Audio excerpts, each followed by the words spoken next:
John Robson is a journalist, and one of his recent articles for Loonie Politics is entitled Canadian Military Defending Our Country with the Equivalent of Fax Machines and Dot Matrix Printers.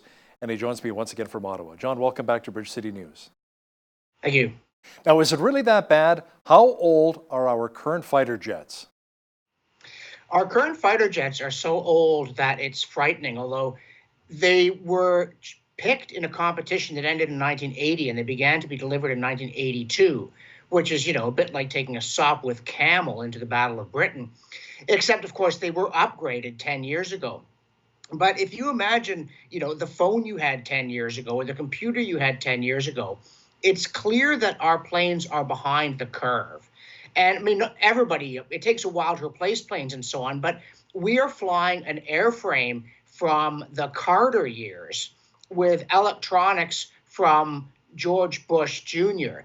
And in the fast-changing world of the military, that's a dangerous thing to do unless you're careful only to fight people who can't fight back. And the problem is someday we might have an adversary who can fight back. Now, can you update our viewers where we're at right now? Didn't we buy some recycled jets from Australia?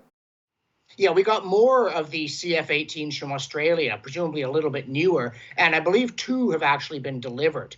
But that is just kicking it down the road because the Liberals promised an open competition that wouldn't choose the F-35, and now they're having difficulty understanding how to combine the two. And also, military procurement in Canada moves at a glacial pace.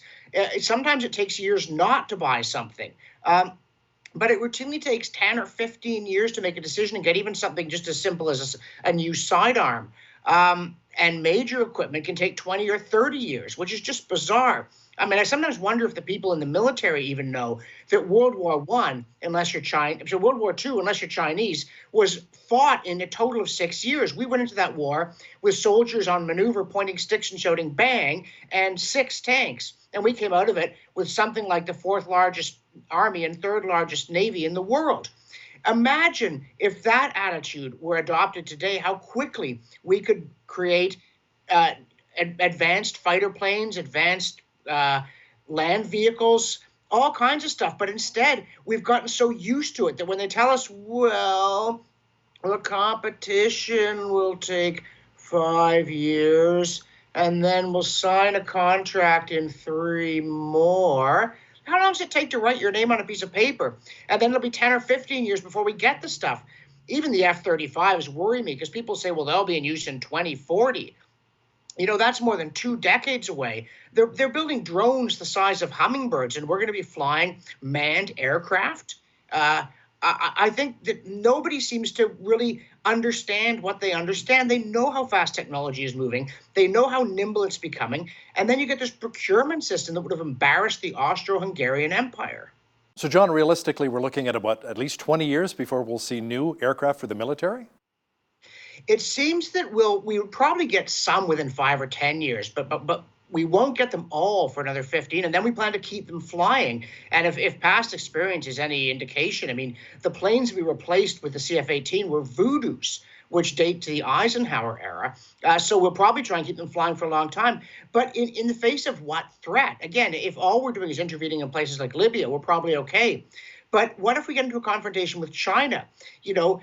We have not gone into combat against people who could hit back in a long time. We could send 6 or 12 planes and they could carry out missions. But what if we start to lose planes? How fast do we run out? And what if they find some sort of weakness? We have a very, very thin supply and very homogenous. So if there's something wrong with our planes, how do you correct it in battle? We're just not ready. And we need a far larger military. We need to have several aircraft in service. We need to double what we're spending. We literally need to be spending $40 or $60 billion a year on defense rather than 20 or something that we now are. So how many fighter jets do we currently have in our entire Air Force? And is it anywhere near what we need to cover the country the size of Canada, where they're a huge geographical size? That, again, is a more complicated question than it might seem. Like you can just count them all and there'd be 80 or something. But the trouble is that some of them don't work very well. Some of them are there to be cannibalized for spare parts. Some of them we don't know if they'd work. They take a lot of maintenance. How many operational planes? If we got into a real world-threatening crisis, my guess is we could probably deploy 30. And that I think we probably have something like 90 on the roster, but again, in very doubtful condition. We've lost something like 20 of the original 138 to crashes, and over 30 were trainers. They were not actually combat planes to begin with. So, yeah, we're the second largest country in the world. We have commitments to our NATO allies in all kinds of places like the Persian Gulf.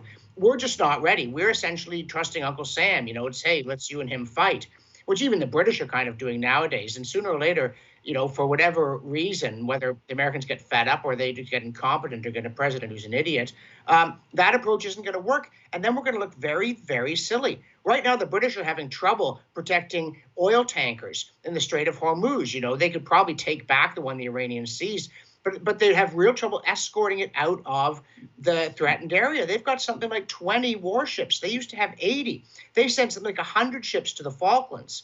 And they've got, now they've got admirals. They've got almost, I think, 40 admirals. I mean, but admirals don't command ships. Commodores do. They have hundreds of officers above the rank of ship commander to manage a fleet of vessels that is laughably small. So how would our current CF-18s compare in real-world combat situations, even with some of the older technology? That is one of those questions that you don't want to find out the hard way. Normally, when Western technology goes up against Russian technology or Chinese technology, a lot of which is rip-off Russian technology, the results are not favorable to the other side. I mean, the Bekaa Valley turkey shoot in 1982, where the Israelis beat the Syrians something like 80-0.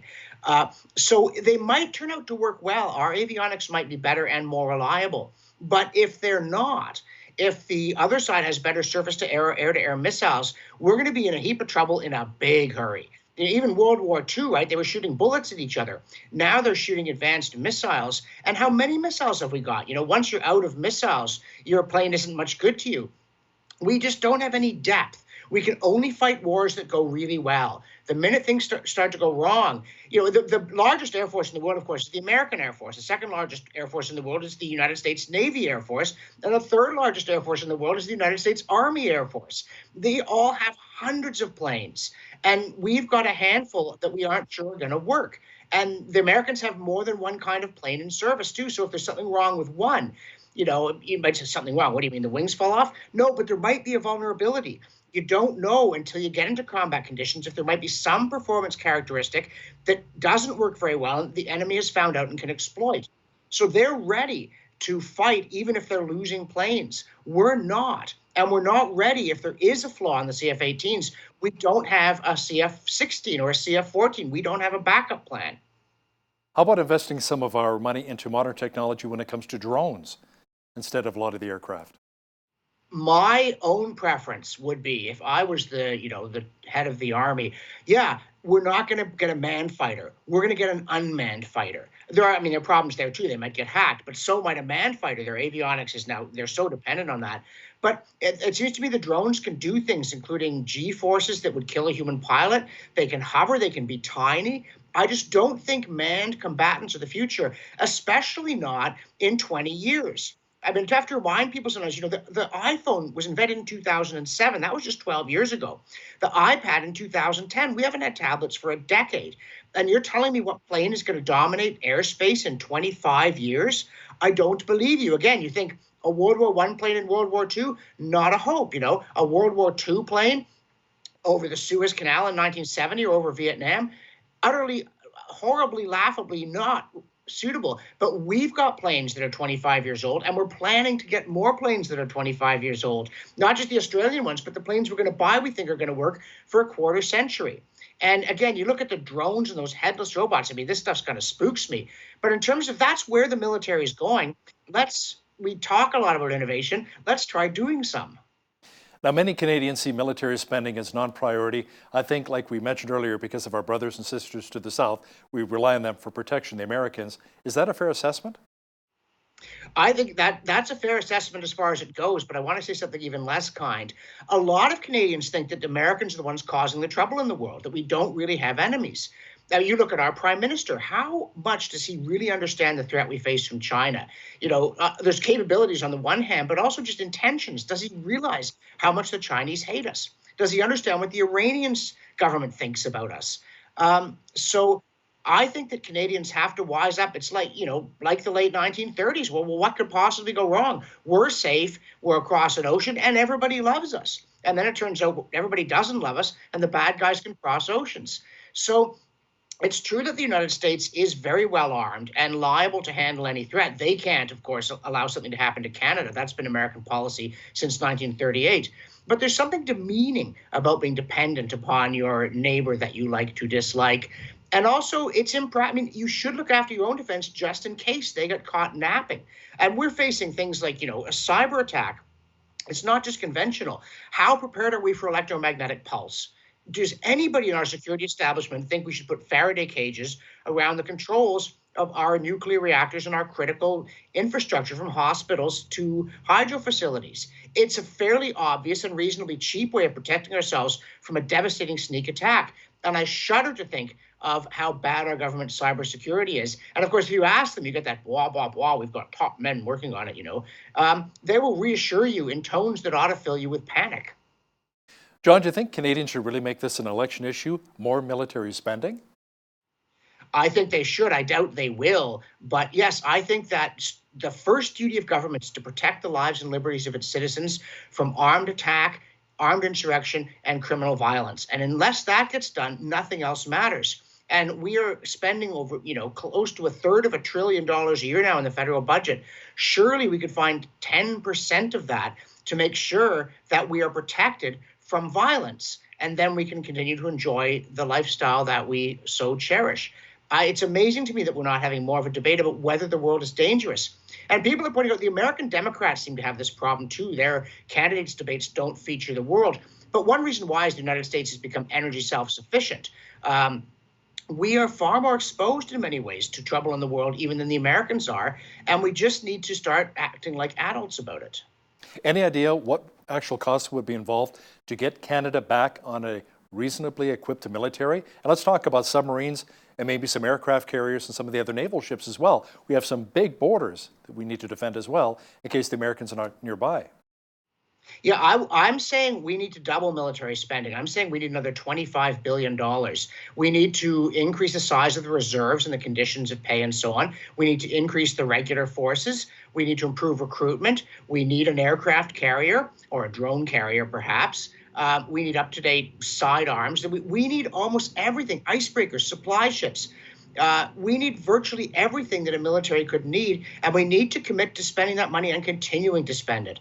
And if that means something's got to come out of social programs, well, we are fabulously wealthy, even by the standards of the last generation. Surely we can look after some of the needs of the unfortunate through private charity. The idea that government has to be as big as it is when we have such enormous resources, we have such successful economy, it's just weird that nobody ever talks about this. And we also, again, I don't want to get too far afield, but we need to deal with the looming crisis in government pensions, the unfunded pensions, the decay of the healthcare system. We need to stop thinking nothing bad can happen to us in all kinds of areas, because it can. You didn't win the lottery when you were born Canadian. You're not protected against all forms of harm. And so again, we just need to think sensibly about what could go wrong, starting with national security, but not stopping there. So is there anything that could change our Canadian mindset around to supporting serious increases in military spending other than, say, a war or some kind of direct military threat to our country?